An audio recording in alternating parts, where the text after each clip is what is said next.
Welcome back to my channel mga tropa. Kumusta po kayong lahat? So for today's video, sasagutin natin yung comment ng isa nating kababayan na si Hernan Barcoma. So shout out sa iyo kabayan.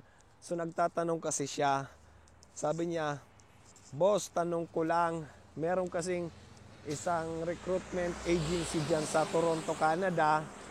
So pinagbabayad daw siya ng 5K para i-process yung visa niya at 5K para rin sa kumpanya. So legit ba ito?" So nagtatanong si Kabayan Hernan kung legit ba yung recruitment agency na nakita niya.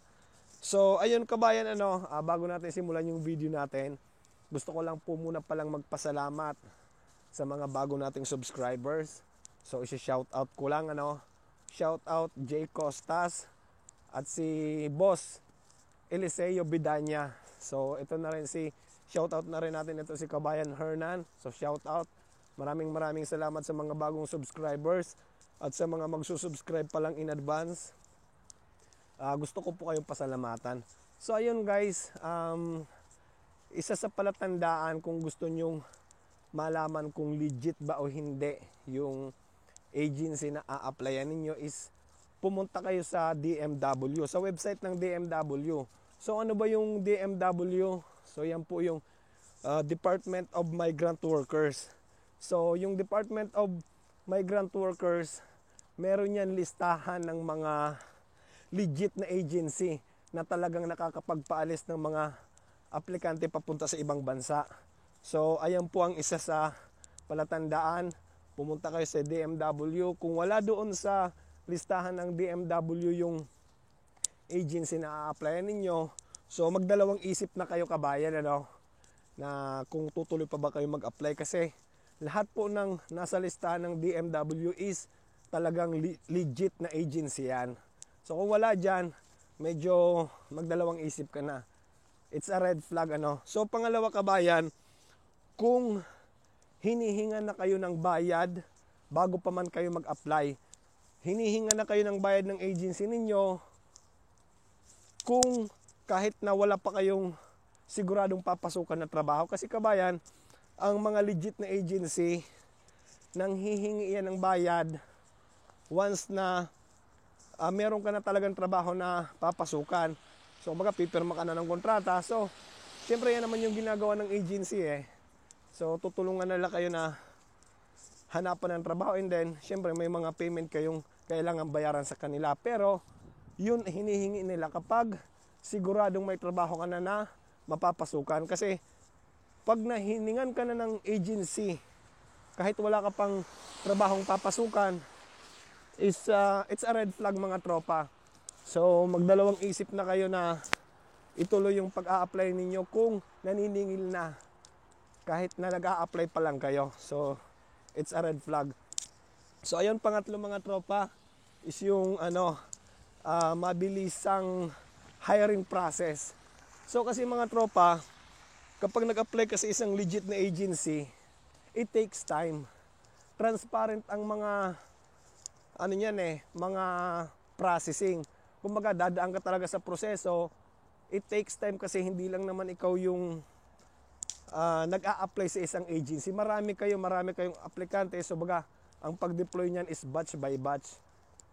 So ayan, kung medyo parang ang bilis ng mga pangyayari, parang walang kahirap-hirap, mabilis ka lang natanggap, mabilis ka lang ma-deploy papunta ibang bansa, so considered as a red flag.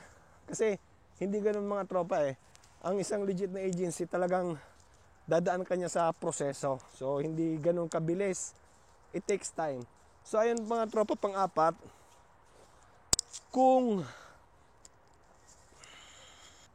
ang mga pangako sa inyo is too good to be true, kumbaga pinapangakoan kayo ng magandang sahod, malaking sweldo, libre tirahan, libre pagkain.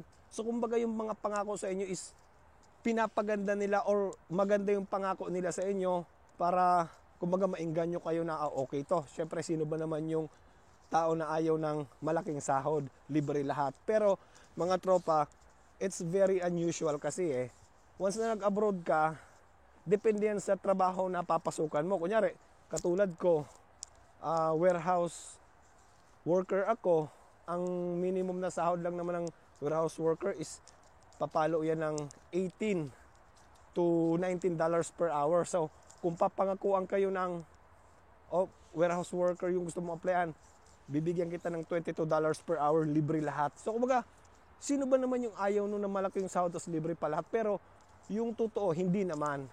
So, kaya mga tropa, kung ang pangako sa inyo ng agency na ina-apply nyo is maganda, kumbaga, like I said, too good to be true.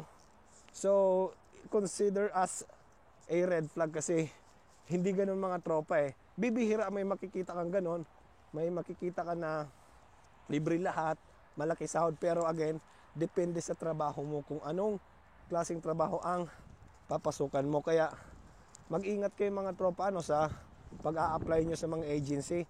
I-check nyo ng mabuti kung talagang legit ba yan o hindi. So ayun mga tropa,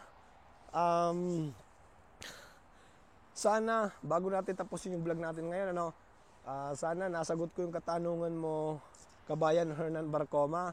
At sa mga gusto palang mag-apply papunta rito sa Canada, so gusto ko lang kayo bigyan ng kaunting idea. Ngayong 2025 po is medyo mahigpit ang Canada, especially sa mga low-skilled worker. So kung ang trabaho nyo is kasama sa low-skilled worker at mayroong alok sa inyo na trabaho papunta rito, so mag-ingat po kayo dahil ang Canada is naglilimit po ng mga pagtanggap ng immigrants ngayong 2024. Ang tinatanggap lang nila is yung mga high-skilled worker. Kumaga, skilled worker lang talaga yung kailangan nila ngayon. And then, depende pa kung anong klaseng skilled ang meron ka. So, ayun guys. Bago natin tapusin yung vlog natin, maraming salamat sa inyong lahat kung nakarating kayo sa part ng video natin ngayon. At hopefully, nasagot ko yung katanungan mo, kabayan Hernan Barcoma. So, maraming salamat po. At kita-kits po tayo sa next video.